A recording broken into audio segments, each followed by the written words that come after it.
kabajamtoota dhaggeeffattoota keenya bilbila ofii fayyadamtan irraa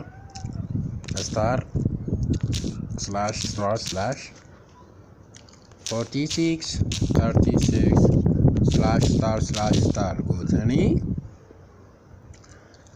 kafoon keessan phone information usage statistics wifi information isinifra phone information keessan bantanii IMA numberii keessan lakkoofsa bilbilaa keessanii fi IMCI kan bilbilaa keessan kan networkii waan ta'eef koodiin jalqabaa 6361 kan networkii Itoophiyaa ta'uu isaati.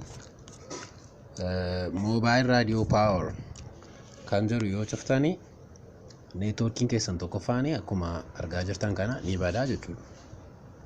Isa booda deebitanii mobile radio power kan jiru yoo bantan networkiin keessan bakkatti isiniif deebi'a. Yaalaatii ilaalaa wantoota biraa hagan qabadhee dhufutti kana hiriyoota keessaniif sheerii godhaa. Yaada qabdan koomentiidhaan naaf barreessaa. Galatoomaa isiniin jedha.